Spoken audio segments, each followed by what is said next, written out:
What's good? Y'all know who it is and y'all know what's going on. Of course, we are the Hoopers, and this is day two of 30 days of Hooper content. And we're once again joined by Prezi, Chris LeBron, the young GOAT, Kev, and of course, our homie Nick Andre. How y'all doing tonight, man? I'm doing Am- good, man. Chilling. Amazing. That's what's up. Glad to So, of be course, here. we appreciate y'all being here. Nick Andre getting his workout on, as always, like a real one. But, of course, we're here because, NBA training camp just started. We're a month away from the season. And we just want to do a little team preview tonight, and we're going to be discussing the Charlotte Hornets, the Orlando Magic, and the Memphis Grizzlies. I want to start with Memphis real quick because I seen a report that they're planning to play Marcus Smart as an off-ball wing guard. Okay. Hmm. Interesting. Interesting. I'm not surprised. So basically, he's gonna start next to John. Yeah, yeah. It's gonna be him. It's gonna be him, Desmond Bain, and John basically as the. I forgot about Desmond Bain in this equation. Nah, yeah, for sure. Okay. But Prezi, how you feel about that? Marcus Smart being the off wing ball guard next to John Desmond Bain. I guess they just want to keep getting worse. I guess that don't make no sense. Three guard lineup in the West. Nasty word. That's nasty, bro. I don't get that. I mean, I guess you. I mean, it would make sense if you do it. You know, after halftime. Something like that. You could do it in spurts. Right. But if that's gonna be your initial, like, because they don't got wings, so I mean, they traded what's his face, right? They dumped him, Williams, Yeah. Zaire. Zaire Yeah. is gone. That was a hit. That was a swing and a miss. I don't know. They try to figure out something because that roster is still. I mean, they went after Edie in the draft. Like they just trying to figure out something. I mean, it's crazy. Just a few years ago, we thought maybe they're on the come up, and now it's like, yo, hey man, they may not make the playoffs. Ooh. Like it may get to that level where, and then it's like, I don't know. I don't like this. I don't like this the roster. I didn't like it last year. I didn't like it the year before. I definitely don't like it now. So yeah, I mean, it's nasty times in Memphis. Kim, how you feel about that thought of Marcus Smart being the off-ball wing guard next to John Desmond Bain in that lineup? You think it can work? I mean, I think it has to because if we're just being honest, like y'all saying, they lack wings, right? The only true wing on the roster is Gigi and I guess technically Desmond Bain, right? And But GG's out. exactly. So really, I mean, that's the thing with Marcus Smart. Like, it's weird because in college he was such like a go-to guard, right? You can give him the rock and he just go crazy at Oklahoma State. But in the NBA, he's it's kind of what he is. He's an all-ball guard. He don't really give you a ton offensively, but he's just in there for defensive purposes, Right. right? So I think for the Grizzlies, that's exactly what they need. And I mean, it's Memphis, bro. Like, it's unfortunate, but they just don't do it. They're not an attractive free agent destination. You feel me? So I know they traded for him, if I'm not mistaken, but you Right. got to make it do what it do, right? And again, on a team that lacks wings, I mean, it's better than having a guard that can't defend and can only score. You know what I'm saying, for this situation. So to me, I mean, I'm not too mad. We'll see how it works. I don't know if they missed the playoffs. I do think they're gonna be hungry coming off of last season where everybody was hurt, but I don't think they're gonna be a top 5 seed in my opinion. I think for one, they're definitely gonna lack, I guess, like length on the wing pause, but they're trying to be a good defensive team. Right. You got Edie. Marcus Smart is a former defensive player of the year.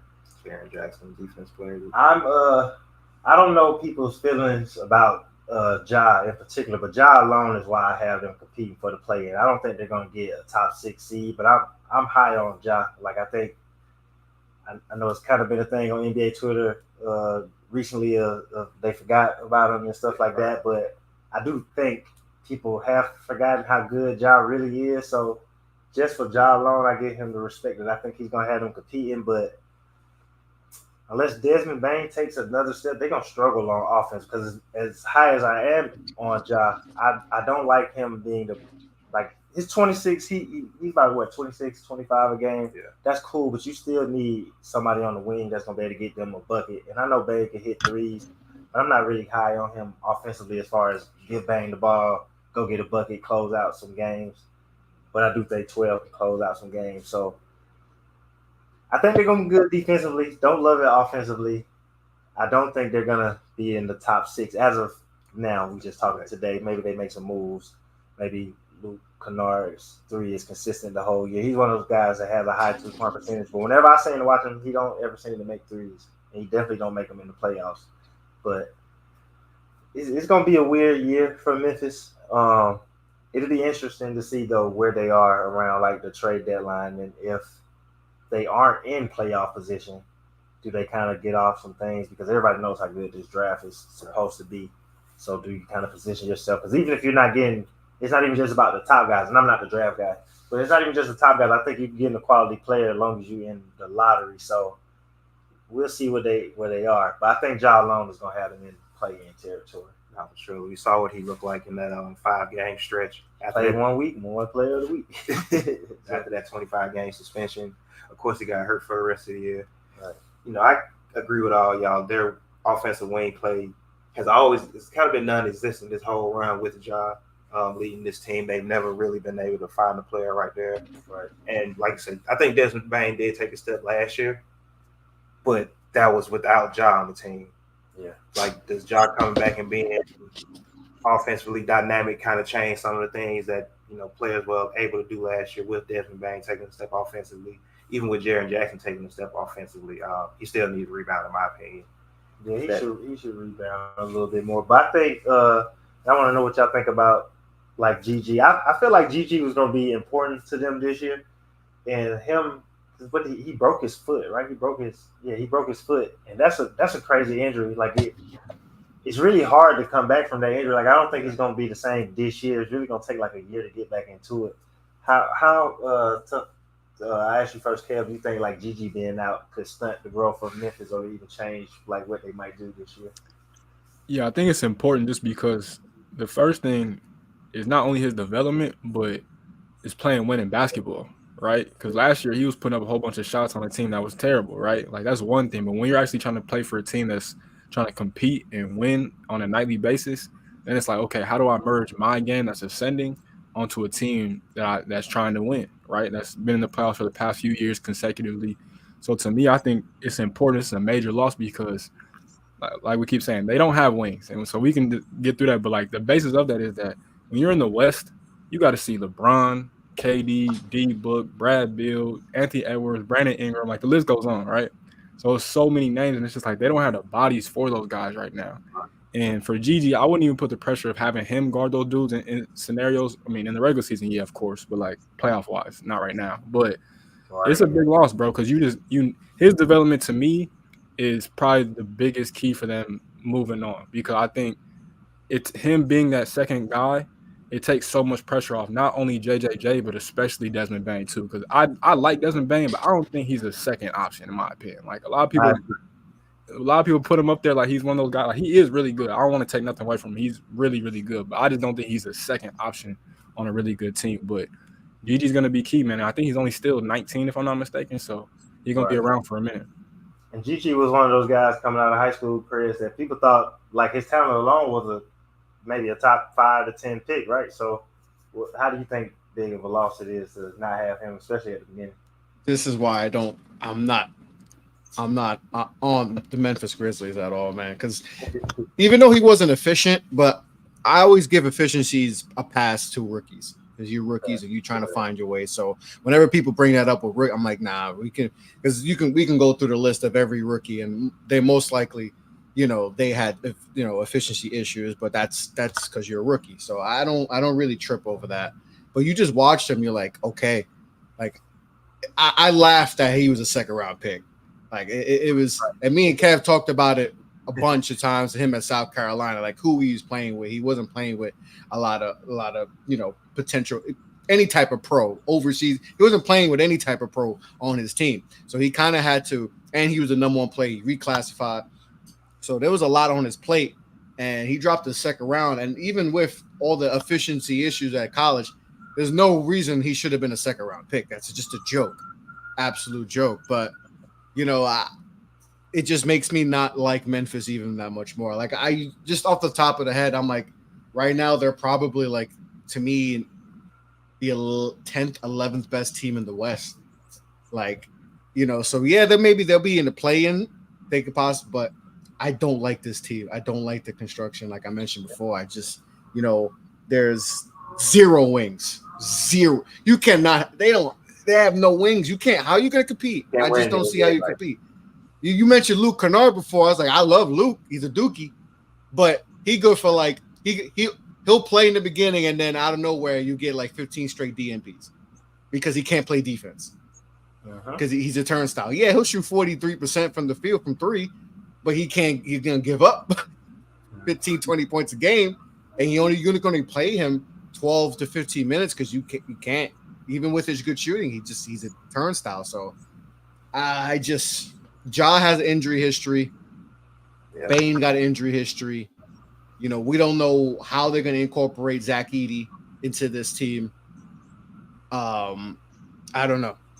The GG was gave them hope. Like I said, they needed the wing. Right? That was the wing that and the biggest thing for me was how they incorporate him into that because, like we said, Kev mentioned. He was doing a lot of that stuff last year with no job. Everybody was out. Jaren Jackson was out for the year. So he was just able to just do your thing. Let's just see what happens. So how he was going to be incorporated because he was going to be crucial. So how he going to be incorporated now he's out. We don't know. Like I said, foot injuries are weird. He can either be he could be out for 3 months or he could be out for the whole season. We've seen that. We saw KD when he went through that, years back, how it took him a little bit to get back. So I think that really hurts this team because they really need some type of wing play. And not having that, they got really nobody else. It's going to be Bane and Ja. And like I said, Ja played, a few games even after the suspension, and he was out. He was hurt. He has injuries. So I don't know, man. This Memphis team, it could go down south real quick. So losing GG is tough. So yeah, it's I don't know, man. Pray for Memphis, man. There's a lot of bad things happening in Memphis right now. You got Penny situation going on in Memphis. Just 2 years ago, we thought Memphis on top of the world. Right. And now it's scary. It's scary time in Memphis right now. So yeah, man. GG injury that definitely hurts. And then just everyone else having injury history. And it just feels like they just keep in the injury bug. So I don't know. I'm not crazy about this squad. And right quick before you switch, Zach Edey right now, the last time I saw he was the favorite to win Rookie of the Year for some reason. Do y'all think he start? Probably so. Yeah. Probably so. Well, who else is there? They don't got nobody else. Not if Marcus Smart is starting. I don't know. Well, no, that's yeah. What I'm saying. Actually, yeah. You start JJJ at the 4, Edey at the 3, Ja and Marcus Smart. Who else are they starting? He started. But before we do, they got a nasty roster. That roster's nasty. Just look at it, and you're gonna be like, "Oh man, that's nasty." Nothing. But I was thinking about Memphis early, even going back to like the Zach Randolph days, because Prezi mentioned they're not free agents don't go to Memphis. And usually with teams like that, especially teams that have any semi-culture of winning, it's usually through trades, drafting, which we've seen with Jaren Jackson, with Ja, with Desmond Bane, with GG, maybe with Zach Edey this year as well. But Memphis is never like super aggressive at trade deadline either. Nope. They don't necessarily make minor moves in free agency, and they don't necessarily go after just players that fit at trade deadline. And I think that's really stunted Memphis' growth, like throughout, like say Zach Randolph, Paul Gasol. They should have been trying to get DeMar. They should have been trying to get DeMar. Absolutely. But real quick, DeMar wanted to go home. No, he's in the right place. But I'm just saying, for Memphis' sake, we should have heard that they're trying to do something. But I want to switch over to AJ Griffin real quick, who recently retired from the NBA. To see a player so young who sky was the limit, honestly, like everybody thought he was going to be a great player. We've seen him hit some game-winning shots for the Hawks his rookie year. Got traded a couple times, fell out of rotation when Quinn Snyder became the head coach for a full season. Do y'all think it's weird that right now, that's what he decided to do, especially with Houston being such a young team that he could have grew with. Do y'all think that sometimes that's what you have to do mentally because it might not be here for you now? He can always play basketball anywhere else. He can always come back to the NBA. But do y'all think the timing is just a little weird with how young he is? For sure, like you said with I don't know if it was what's going on personally or whatever, but just looking at the NBA side of it, the basketball side, his first couple of years were crazy because, like you said, when he was with the Hawks, Nate was there, and Nate typically doesn't play young players, but because of injuries, he kind of became a favorite of his, and he had him in the rotation. I even think he started a little bit, and then they make the coaching change, and Quinn instantly doesn't play him. Like he was having a solid rookie year. Probably if he would have finished out the year, maybe he would have made it like second team all rookie. But then Quinn comes in, you don't play him, you don't fit the narrative, then you get traded to another team and you don't play, and you start kind of bouncing around. And I can see that being tough on a young player, especially not knowing what you got going on at home also. So hopefully, if it's for his mental health, he gets where he needs to be because like he's 21. He could decide that he wants to play in 2 years, 3 years. I mean, he still got years that if he wants to play basketball, he can come back. And he has the talent to come back. So hopefully he finds whatever he's looking for. No, for sure.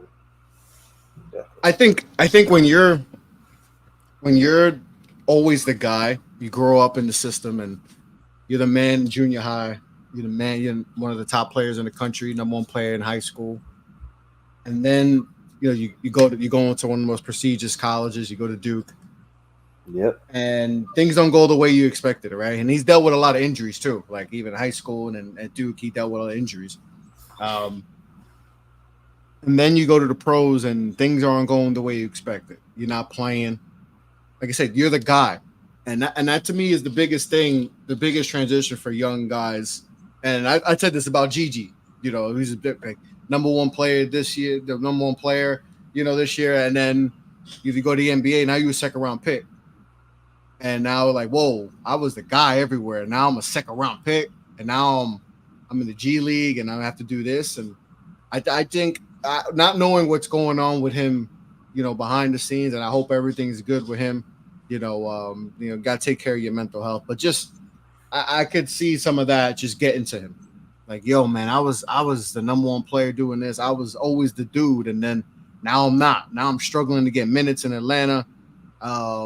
Then I get traded, and he's in Houston, and then it's like, yo, now he's like third string. Like this, there was no, he wasn't gonna get minutes in Houston.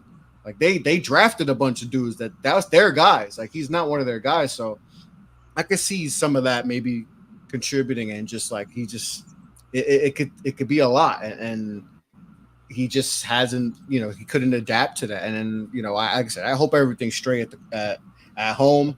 But it is tough. But maybe sometimes you just gotta step away and just get your mind right. Because listen, we all know confidence is the number one thing. It don't matter how talented you are, man. If you're not right up there, it's you're gonna see it on the court. That it's not gonna match up. So I think maybe some time away, cause he's young, man. He's gonna get a chance. Somebody's gonna take a chance with him. He's got NBA pedigree. Like I said, he's only 21 years old. So if he takes the year off, 22, somebody's gonna take a chance with him next year. So yeah, hopefully he gets his mind right and gets it. But yeah, I could see just like you're the guy your whole life, you're the guy, and then boom, all these injuries are piling up, and the circumstances at Duke didn't, it didn't go the way he wanted to, and then just the way to start off in the league, not getting minutes, getting traded, that could be tough on a player. So hopefully he gets everything situated with life. That's the most important thing. The NBA ain't going nowhere for him. Or any professional league not going nowhere for him, but you got to get your mental right, because even when he was playing, even at Duke, I saw this a lot. Being obviously Duke fan, he didn't look right at all mentally, and you heard like, yo, he's not there. That the injuries are starting to really get to him. So hopefully, maybe he just needs a year to like fully just decompress, get your body right, get your mind right, and come back fresh next year with a new team and see what happens. So. I hope for the best, man, because I root for him. Yeah, it's tough because from a basketball standpoint, he's only 21, like y'all said. He's still young. He got plenty of time left if he ever does decide to come back. But from a human aspect of this, I mean, I'm happy for him. You feel me? Like, if this is the move that he wants to make, then I'm fully in support of that because it could be anything, right? You got to think, Right. going back to what Prezi said, on top of being a star since he was in high school and probably before that, his dad has been around the NBA his entire life. His sister Aubrey played at UConn, and his brother Allen played at Syracuse and Illinois. So basketball is literally damn near his entire identity. And I think eventually, like, some folks get tired of that. You know what I'm saying? People don't want to just be attached to a sport. You know what I'm saying? People don't want to just walk around and be like, oh, I know you because of basketball, right? Like that. Like, it's cool and all to a certain point, but some people don't want that. I remember Tyrell Henry, who was on the Mavericks, went to Stanford. He just retired out of nowhere. He just said, I'm over it. Like, I don't want my identity to be completely matched with basketball. I'm bigger than basketball. And I respect and commend that. So whatever it is, like I said, I'm in full support of it. It's not really any of our business, but he gonna be straight, right? Hopefully, clear up his mental, whatever it is. I don't want to assume anything, but I think he'll be straight. Again, from a basketball standpoint, it kind of sucks just because you want to see dudes pan out and keep working. And I know he was dealing with injuries at Duke, and like y'all said, he got traded. I know it's a lot that goes into that, but maybe he just want to explore other ventures, bro. And if that's the case, we should all be in full support of that. Oh no, yeah, for sure, definitely gonna support him, and whatever he decides to do, and like so long as he's taking care of himself. But let's move on to the Charlotte Hornets, who last year I seen a little growth in Charlotte. I think Charlotte's main thing is they don't have enough bodies, good players. When you start missing one, two, 3 players out of the lineup, like if LaMelo goes down, that kind of ruins your whole rotation. Miles Bridges, he was out the league for a good reason. That kind of ruins your whole rotation. Trading PJ Washington, even though you get Grant Williams back, that ruins your whole rotation. Having Mark Williams and Nick Richards both injured at the same time, different times of the season, that all ruins your rotation. And it just, for a team that has maybe 5-6 good players that you can play on a nightly basis, you can't have 3 of them hurt. I think Charlotte can take a step this year because I think Brandon Miller is going to step into he's going to take another step, especially as a wing scorer. I think he likes to take the challenge defensively. I think when LaMelo is locked in and he remembers he's an NBA player and he's mature, he locks in defensively, and he's still a great playmaker, still a great offensive talent. I think Mark Williams is a perfect pick and roll player for them this year. Excuse me. We don't expect much from Charlotte ever, but can we expect to see them be a little better this year, especially with a new head coach? You want to go ahead and pick off first? I'll start with LaMelo. LaMelo is the key.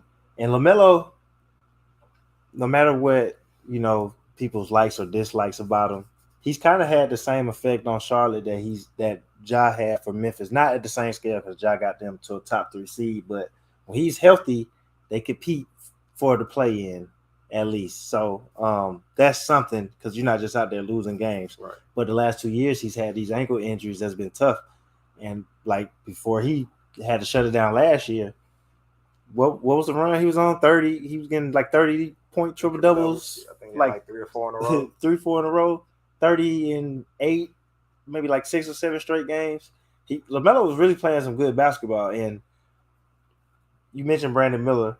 Like, they did the right thing moving Gordon Hayward and really going ahead and investing in him, especially once you know that LaMelo is about to be out. So now take on some more responsibility, get comfortable shooting the ball more. Charlotte has a interesting team. And then in the East, like, we could just be honest, the East is always open. You got Boston, Philly, Milwaukee, Indiana should be good, Miami, and who am I missing? But outside of Orlando, the Knicks in Orlando. But then once you get to those last spots, the 7, 8 play-in spots, you start talking like Hawks and stuff like that. It's an opportunity there for Charlotte. They got Mark Williams. If he can stay healthy this year, I really like Mark. Seth is a good shooter. You bring him back. In the East, Grant Williams, he works way better there than he did in Dallas. He just was a problem in Dallas. And like you said earlier, Miles Bridges is a quality player. He's not a good rapper, but he's a quality basketball player. Charlotte, if they can stay healthy, Brandon Miller takes another step. I can definitely see them in that 7 to 10 area. But as far as taking the next step and being a lock to make the playoffs, I don't see that necessarily. But LaMelo, former Rookie of the Year, been a one-time All-Star. Brandon Miller looks like he's going that way. Charlotte has an interesting team. It's going to be interesting to see how they start the season. That'll tell us everything, I think, this year. No, sure. Kev, how you feeling about Charlotte coming into the year?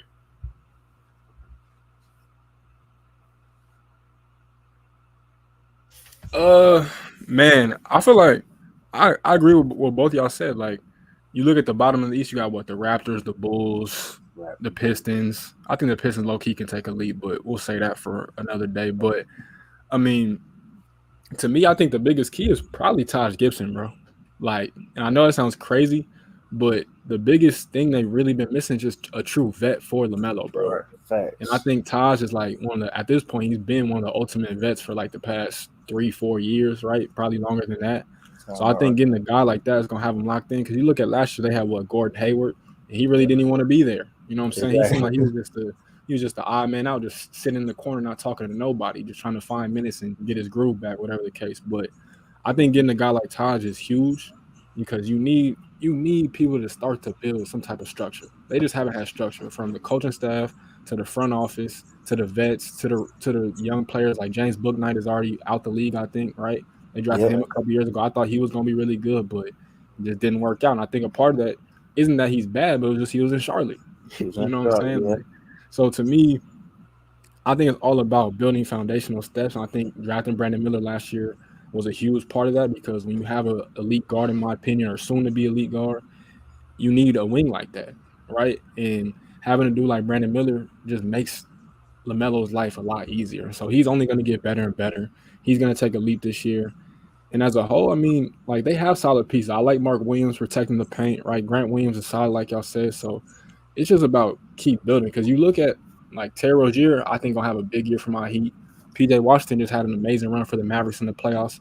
They're getting pieces, but they're not getting pieces that blend well with their star players. That's the key now, in my opinion. So I think the Hornets aren't too far off, but it's just about sustaining and building around LaMelo and Brandon Miller. Sure, no, I definitely agree with that. Yeah, President, how you feeling about Charlotte coming into the year? It all depends. I mean, Charles Lee, he's known as being a good developer in Boston, right? Yep. He gets a lot of credit for developing Jason Tatum and Jaylen Brown. So that's going to be his thing: is how does he develop Brandon Miller, take him to the next level? Because Brandon Miller played good basketball, especially like at the end of the year. Okay? He was efficient. So how does he get him to that next level from 17 a game to get him to that 22, 23 range? And that's going to be key. They drafted Tijon Saloon. I wasn't crazy about it. I didn't like this. I know a lot of people were hyping up a lot of the French guys. I didn't like any of the French guys. Including the Knicks drafted. I watched them. Not crazy, but I wasn't crazy about this crop of guys. I think there's better Frenchmen that are coming out in the next few years than this. But they took him high, so that's another wing. And you got Miles Bridges and LaMelo. LaMelo, if I'm Charlotte, he's a good player. Don't get me wrong. I don't think he takes it serious. And I said this in before the draft process in 2020, and people were telling me like, "Oh no, don't." He gonna be all right. And I'm like, yeah, I still worry about that. Like, we put a little money in him. Like, we saw how you gave him a little bit of money when he's like how he acted. I was like, wait till you give him a max in a few years. It's like he gonna act. I just don't know if that's the guy I want to be the friend. I'd rather Brandon Miller be my franchise piece, building around than LaMelo. So if I'm dumb, call me crazy, but I'm listening to teams. Hey, what we talking? Like, I'd rather build around Brandon Miller. To me, Brandon Miller is that guy who could be an all NBA type of player. Like, so I'm thinking about that. Like, and they got some good pieces. It's just I don't know if don't think it's gonna like they haven't made the playoffs in almost a decade. It's probably gonna they could add to that because I don't think it's gonna happen this year. But I would really consider, potentially getting rid of LaMelo because it's every year we're thinking, if he's healthy, he's never healthy. It's just I don't think I want him as my number one face. I know what he could do. He's a tremendous playmaker. He has great range. He could score. All that's cool, but I don't know. I saw Brandon Miller play last year, and I'm like, I know a lot of people are envisioning, you're healthy LaMelo. That's only going to help Brandon Miller. I don't know. I don't know about that. I think I don't know about that. I'd rather just build around Brandon Miller, especially with the upcoming classes we got. And you just drafted, like I said, Saloon, you just drafted top 5. So you have a lot invested in him. And so, yeah, I just Mark Williams needs to still get better as a rim protector. He only averages like less than a block a game. I'm sorry, you're 7 foot. I have a problem with that. I have a real problem when you're 7 foot and you average less than a block a game. A big problem with that. So he needs to improve with that. But this team is still. It's going to be bad. It's still bad in Charlotte. This is a tough job. So, I give good luck. That's all I gotta say, man. Good luck, because there's another team that I'm not crazy about. They got some nice young players, but it's all about Brandon Miller. I would just my focus on them is Brandon Miller, man. We got to get him to that next level. We got to keep letting him get better. That's would be my focus. So, man, it's Charlotte. That's gonna be tough, man. No, yeah, I definitely agree. And I want to say full disclaimer as well. I seen some clips of Charlotte early and voluntary training camp, and like I said, Charles Lee, just the way he's trying to get them to be aggressive, be attentive, accountable, play hard. I think some of that can, because LaMelo, as serious he is, he hasn't, there's been no bad stories about LaMelo not listening to coaches or LaMelo being a diva in the locker room. He just like to speed out the player garage. Right. So I think, with a coach like Charles Lee, who's, going to be no nonsense in there because he understands that this is a young team that needs structure. I give LaMelo to get another season, but if we don't see that next step, because it's all about his maturity, like Fred said. If we don't necessarily see that next level of maturity where he's actually leading the team and not just with his stats, but with his attitude and with how he's just commanding the team, this might be the time to trade him, even though he hasn't even asked for it to be traded, or we don't hear anything like that coming from LaMelo camp. Like, he actually likes being in Charlotte. Because they have no accountability. That's true. Nobody cares. It's Charlotte. So of course he's gonna be. I like to be in Charlotte too, because I could average 24 and on bad splits, and nobody cares that we losing 60 games a year. Because wait till he gets to a real team, and then there's actually pressure. He hasn't played. He's played 59 games in the last 2 years. Ugh, we would be killing anybody else. You're right. But he in Charlotte, so that nobody cares because it's Charlotte. Because Charlotte's been irrelevant for forever. So we let it pass, but it's like, we're talking about face of the franchise. Everybody, it's like, no, like, hey man, it's time to. It's not the ball in the family anymore. This ain't this ain't Chino Hills. This is this is year 5. We need you trying to be the face of the franchise, trying to take it serious. I just don't see that with him. So that's why I'm like, yo, man, Brandon Miller's that's our guy. And that's the guy I'm focusing on to be the face of our franchise. So it's just like, man, he hasn't even played 60 games in the last 2 years, man. And then it's just I don't know, man. That's not someone who I want to be the face. Not that they take things serious in Charlotte, but if you want to get to that respectability, things got to change. I don't know, man. I seen, man. He's got a lot on his plate, man. And we know how impatient the league is. And I said that's a tough job. That's gonna be a tough job to do that, especially if they're still gonna keep LaMelo. But let's see, man. But Man, I don't know. I just the LaMelo thing is. I think that's a real thing. Him not taking it serious is, his conditioning, everything, his off season workouts is just. I don't know. They paid him a lot of money. I don't know, man. Nah, I can respect the thought. And of course, everybody's favorite team, who I think we all expect this team individually, the individual players and the team to take another lead. Of course, that's the Orlando Magic, led by the wing forward combo of Paolo Banchero and Franz Wagner. Franz Wagner. We've seen Charlotte. Not Charlotte. Yeah, we've seen Orlando go to the playoffs. They took Cleveland to 6. We seen Seven. They went 7. They went 7. Oh, Yeah, you're right. They did seven. go 7 because they should have won 7. You're right. Oh, yeah. Franz. And that France game 7, man, that was rough. Crazy. I think they were 3-0 when he scored 30 in the playoffs. We seen Paolo, who doesn't get for a number 1 pick, rookie of the year, all-star, got to play on the World Cup team. I feel like because of how much press Victor came in with and how good of a season Victor had, we forget that Paolo was the number 1 pick the year before, basically averaged 20 his first 2 years in the league.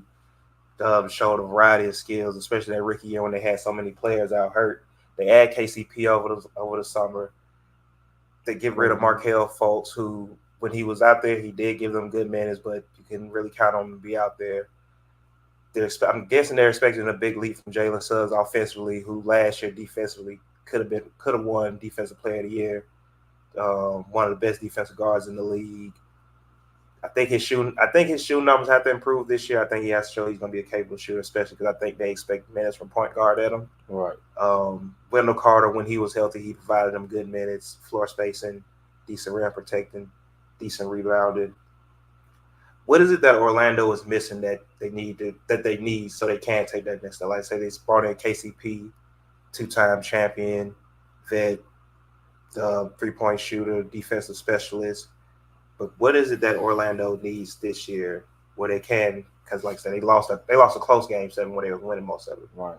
How do they change that this year with just the team getting better? I think the 3 most important things for Orlando is 1, Jalen Suggs going to the next level with his shooting. He was 33% from 3 last year, which is good. But if he gets over like 36, 37, I mean, that's going to be 40. Exactly, 36, 37. 33 is around league average, but if you can get beyond that, that puts him on another level.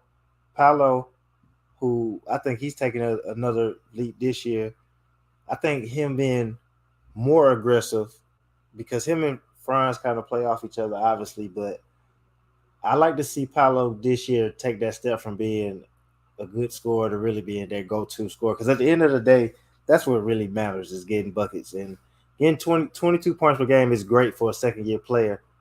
Once Paolo gets to like that 25 range, it's like scary for the league. And I don't think that's like Franz's game, not 25, 27 a game. I can see him in the 18 to 20 and then doing like facilitating, rebounding.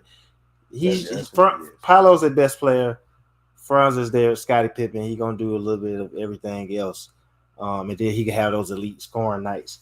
But you need Paolo to take the next step to show, all right, is he like, because I think he's the guy. So to take that next step to being the guy is taking more shots. He took a leap with his playmaking, almost 6 assists a game last year.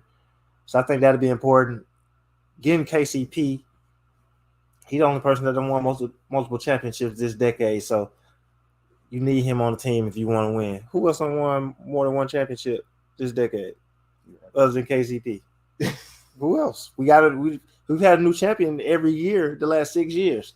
So Denver, LA, he the only one that I can think of. If it's somebody else, y'all let me know. But having that in the locker room, I'm always big on having champions around. Like if you want to win and you got a bad team, you need vets that have won and that teach you how to win. If you want to win championships, you need some people in the locker room that has won a championship, been to a finals, because it is another level to it. So you need people that's been there. So I think that was a good move for them bringing in KCP. If they can get, I feel like they need a playmaking guard and a little bit more rim protection. Pause. and I think that puts Orlando in the next strategy. 100%. I'm putting it on Paolo though because all that stuff sounds nice, and their team is nice. But and you win with teams. Boston has a good team, but you win with your stars. Your best player has to be a star, and I think Paolo is that. So that's why I want to see him go. I'm not expecting 30 from him this year, but I at least want to see 25. 25 and 8.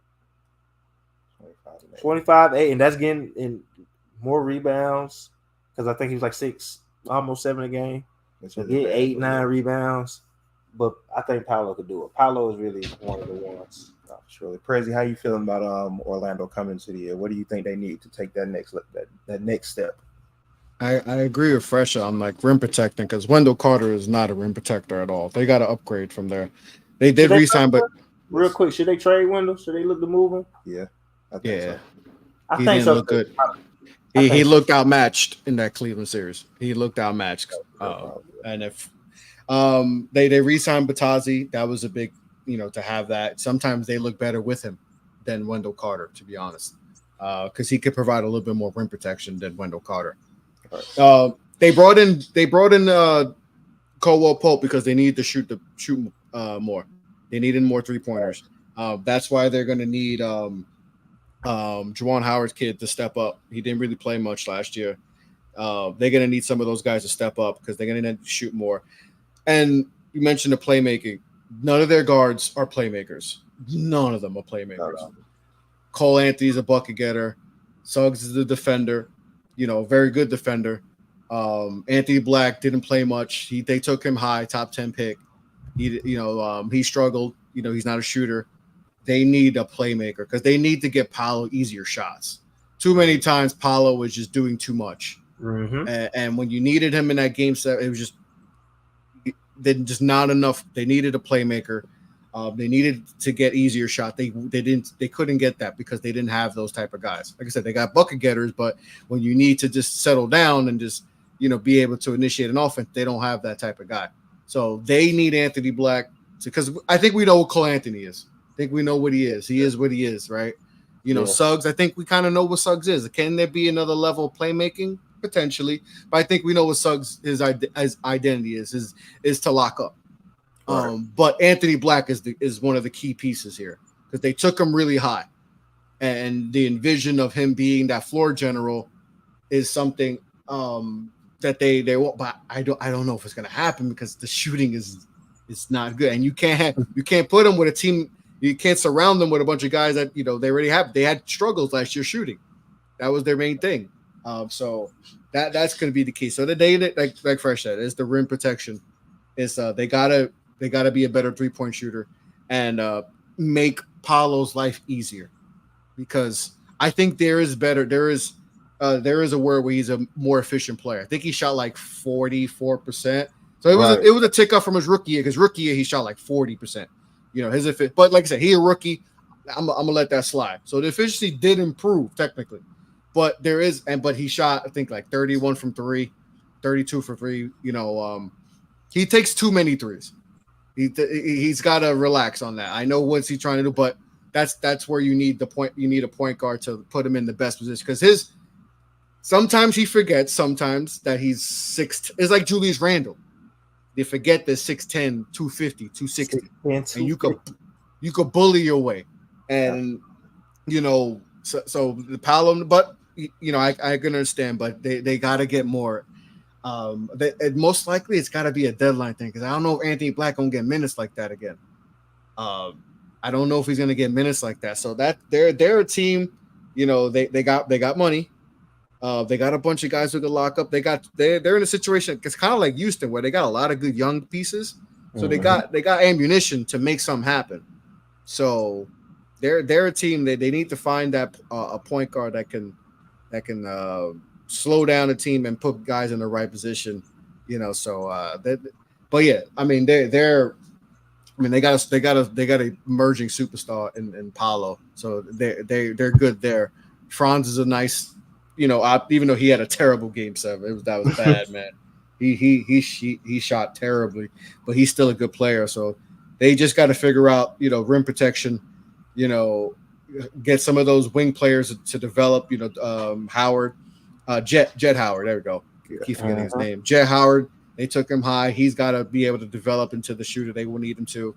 They got a few other guys and figure out that point guard stuff because they got abundance of them. And I think one of them is going to be gone because I think Cole's and I think they're both on walk years.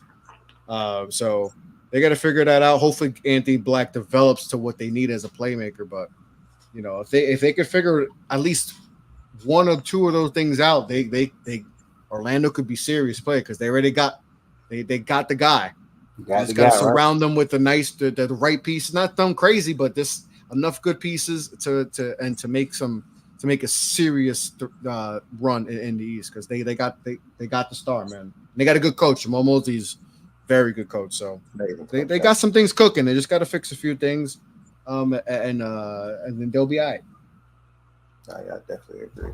Kev, how you feeling about Orlando coming into the season? And do you kind of agree with Prezi and Fresh about what they need to take their next step? Yes and no. I think my thing with the Magic is simply the only thing they really need right now. If I'm the GM, I don't know who their DM is, but if I'm the GM, I'm just saying let's get some experience first, and then let's see what we really got. Because I think last year, I really wanted to be mad at the Cavs for not performing to the standards that they should have performed in the playoffs. But I think that playoff series made me way more ecstatic about the future of the Magic, right? Because if the Cavs were as good as probably some people thought they were going to be, that should have been a 5-6 game series max. For the Magic, most of those guys on that team, that was their first time in the playoffs. That's why it's like, as much as I want to kill Franz, I'm not going to because, one, he's been really, really good. And two, again, I think that in that series alone, you've seen the highest of highs from him and the lowest of lows and no in between. I think once he starts to get more experience and playing a couple more playoff matchups, that won't be the case. I just think you're going to see a solid Franz Wagner. Yeah, he'll have a few stinkers here and there. The greats do all the time, right? That is what it is. But I don't think it's going to be consistently like how it was in this past playoff performance. So to me, I would just keep this team together and intact and see what the climax is. You know what I'm saying? See how far that they can go. I do think this team can get to a conference finals, honestly. I think it's just going to take time. It's really just experience. It was how people felt about the Memphis Grizzlies a few years ago. It was how people probably felt about the Dallas Mavericks a few years ago. And obviously, situations are different. But as y'all said, when you have a player like Paolo is the one dude where I could see the LeBron comparisons. Everybody else, the LeBron comparison has not been justified whatsoever. But Paolo, like y'all said, 6'10", 250, can move like that, can score from anywhere. You can post him up. You can run the offense through him, right? You can run the offense around him. So to me, I like this Magic team. I'm just saying, stick it out, see how far it goes, and just play things out. Because eventually, once you get better, free agents are going to want to pull up to Orlando. Orlando's not a bad city. They just haven't been competent in certain years. But I think when you have a talent like Paolo, like Franz, who I think was really good for Team Germany in the Olympics this year, right? So to me, the Magic, they got the right piece right now. It's just about seeing, okay, eventually, the more we win, the more we're going to see who's not built for this. And I think as time goes on, you're going to see the loose ends kind of just fall off. And I think that'll be the perfect sound alarm, I guess you want to call it, alarm to who can go and who can't. So to me, I just think, bro, they just need more experience. That's really all it is. I think year by year, they're going to get extremely better. And I think when you lose a playoff series like how they did last year, that only motivates you to want to get back in the lab and get better. Yeah, I feel that. And I think, too, like I agree with everything you said. And I think they're in a position where obviously they want to take another step, but I don't think they have to panic if they, like, let's just say, for instance, don't make it to the second round again this year. As long as they don't get, like, swept or something like that and we see the progression, I agree with a lot of what you said right there for sure. I see all of it. No, yeah, same here. Honestly, I think Orlando is one of those teams who's in a perfect position. I know coming into the season, a lot of people didn't even have them penciled in for a play-in spot. Right. I think a lot of people think Orlando took the step that Detroit was going to take last year. Yeah, I know. And like I said, we saw as I call generational P take a step. I think he was a lot. I think him having to also be a playmaker as well, because like I said, they lack playmaking from their guard spots. I think him and Franz being the two best playmakers on the team, I think that does also go into him getting tired at the end of games, some of that efficiency, because he does have to do a lot for this team. Mm-hmm. And like I say, once he gets better, once the team get more experience, like I say, once he remember he can go down in the post, he can make plays out the post. I think a lot of that to get fixed, honestly. Yeah. But he needs his Chauncey Billups. He's because to me, I see Carmelo Anthony in him. He needs to just have his Chauncey Billups. I see a mix of both, honestly. Like I was trying to fight the LeBron comparisons at the beginning of the year because I just saw more Melo in him. But I do get the LeBron comparisons as well. But he's definitely more Melo than LeBron to me, though, especially with just how he plays like Melo. Mm-hmm. Everybody of a certain age, favorite player is Melo because he has one of the easiest games to mimic, honestly. Especially if you're a bigger kid in middle school, like you can mimic. Because you could play more like Melo. It's like when we hear all the new kids like, "Yo, Paul George is my guy." And people get like, oh, how can these kids say Paul George is their guy? It's like, yeah, because have you seen Paul George? When you actually watch Paul George play, that's how you would play if you were 6'8". That's how you would want to play, or how you can actually play. You can't play like LeBron.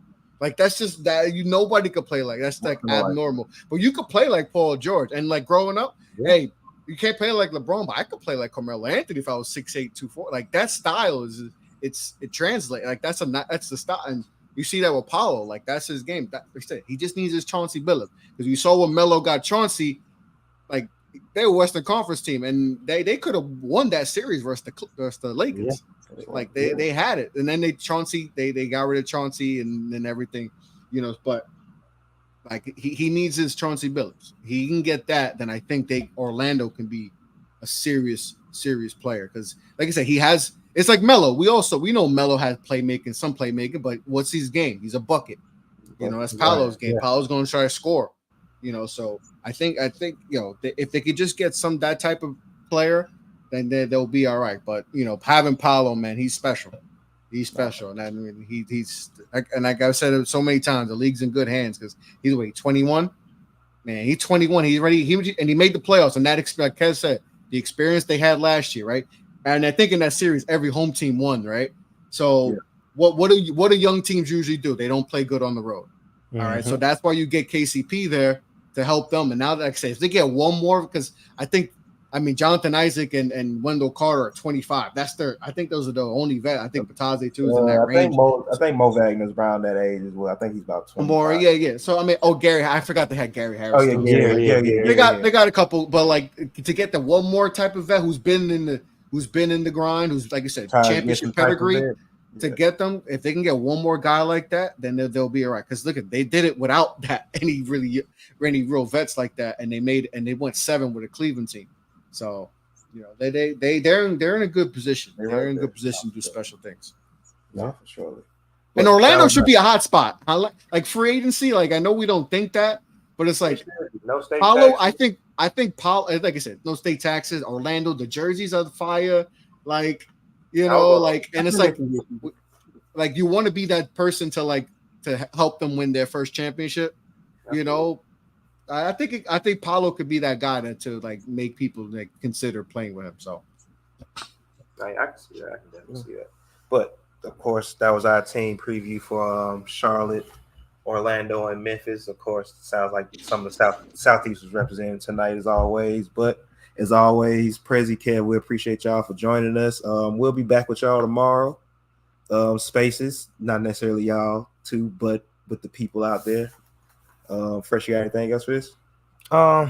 Just always appreciate the supporters. Appreciate you, Prez and Kev, for jumping on here with us. NBA Media Day was today, so it was perfect to get this started. As we're going to go 30 days of getting straight content. So Hooper's 30-day run, again, with the best of the best from the Off the Ball Network. So appreciate y'all, man. Y'all got anything, Kev, Prez, y'all working on, or you want to shout out before we get out of here? Me and Kev about to start up, get a bucket. So, and then I'm going to start doing, get back into the NBA groove too. So, basketball season's here. So I'm excited. So we're about to ramp up real soon. Hey, winter on the way, man. I appreciate y'all as always, man. You already know. No, surely. All right, people. We'll catch y'all on the next one. Peace out.